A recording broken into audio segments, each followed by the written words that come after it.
দিনটা ছিল সরস্বতী পুজো। তো সরস্বতী পুজোতে আমাদের সেরকম বেরোনো হয় না কখনো, কিন্তু এবছর একটু বেরিয়ে পড়লাম। তো সকালবেলা ও আমাদের বাড়িতে চলে এসেছিলো, এসে আমাকে একটু নেল পলিশ পরিয়ে দিল।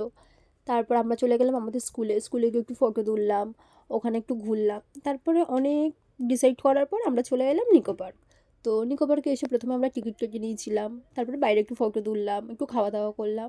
তারপরে কিছুক্ষণের মধ্যে আমরা ভেতরে চলে গেলাম। নিকো পার্কের ভেতরটা খুব সুন্দর সাজানো ছিল। আমি এসেছিলাম অবশ্য অনেক ছোটোবেলায়, তো এই নিয়ে আমার সেকেন্ড টাইম আর ওর ফার্স্ট টাইম ছিল। তো ওখানে আমাদের ছিল 15টা রাইড। তো এক এক করে রাইডগুলো চড়ছিলাম আমরা।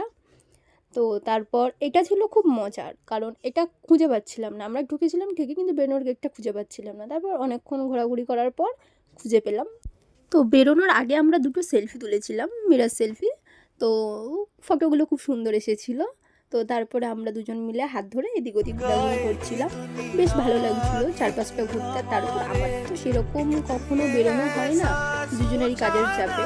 তো ভালো লাগছিলো বেরিয়ে। তারপরে টয় ট্রেন চড়লাম, এটা খুব ভালো লাগছিলো যে কোথায় কি রাইড আছে সেগুলো দেখে নিচ্ছিলাম, যাতে পরে আমাদের খুঁজতে কোনো অসুবিধা না হয়। তো টয় ট্রেন থেকে নেমে তারপর আমরা চলে গেলাম বোটিংয়ে। তো বোটিংয়ে ছিল, মানে আমি এক্সপেক্টই করিনি যে ও এত সুন্দর চালাবে। তো আমি তো শাড়ি পরে যাওয়ার জন্য একদমই চালাতে পারছিলাম না। ও নিজেও বলছিল ওর নাকি নাবিক নাবিক ফিল হচ্ছে। তো যাই হোক, খুব ভালোই লাগছিল। আমরা পুরোটা এক্সপ্লোর করছিলাম। তো তারপরে কয়েকটা ওর ফটো তুলে দিই, তারপর ও আমাকে ফটো তুলে দেয়, দেন একটা ভিডিও করে দেয়, যেটা খুব সুন্দর এসেছিলো। আমি জলটা ছুঁড়ে ওর গায়ে দিচ্ছিলাম। ভালো লাগছিল, সব মিলিয়ে দিনটা খুব ভালোই কাটছিল। মাঝখানে একটা ফোয়ারা ছিল, তো সেখানে ওর একটা ফটো তুলতে গিয়ে পুরো আমরা দুজন পুরো ভিজে গিয়েছিলাম।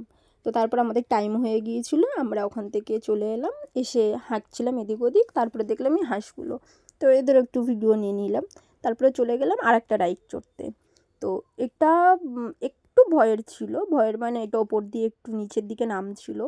তো সেখানে একটু ভয়ই লাগছিল। ভয় লাগার থেকেও বেশি কথা, ফোনটা যে হাত থেকে পড়ে যাবে সেটার ভয় বেশি ছিল। তো যার জন্য আমি একটুখানি ক্লিপ নিয়ে আমি ফোনটা আবার রেখে দিয়েছিলাম। তো তারপরে আমরা চলে গিয়েছিলাম পরের রাইডে। এটার মুখটা দেখে ও তো বারবার বলছিল আমার বোনের মতো লাগছিল, আর খুব হাসাহাসি করছিলাম। তারপর আমরা চলে গিয়েছিলাম ওখান থেকে একটা টাওয়ার মতো ছিল, তো সেখানে ফটো তুলতে। সেখান থেকে পুরো নিচের ভিউটা খুব ভালো দেখা যাচ্ছিলো। তারপরে ওখান থেকেও আমরা নিচে চলে এলাম, এসে নিচে কয়েকটা ফটো তুললাম।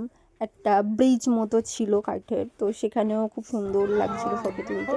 তারপরে চলেছিল এটা চড়তে। এটাতে তো ও ভীষণ ভয় পাচ্ছিল, বারবার বলছিল আমার ভয় লাগছে, কি ওর পেটের ভিতরে খাবারগুলো নাকি নড়াচড়া করছে। তো তারপর আমি তো বারবার বলছিলাম আরও জোরে দাও, আরও জোরে দাও। আমি মুখটা খোলাতে চাইছিলাম, তো কিছুতেই চোখ খুলছিল না। তারপর আমরা চলে গেলাম, এই একটা কাপের মতো ছিল, এটাতে বসে এটা চড়ছিলাম।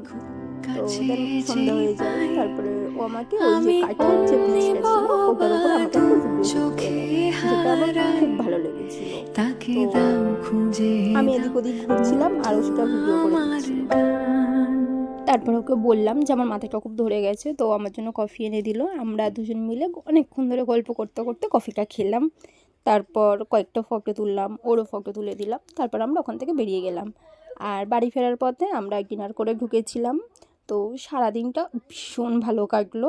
সবাই ভালো থেকো, সুস্থ থেকো, দেখা হচ্ছে নেক্সট ভিডিওতে।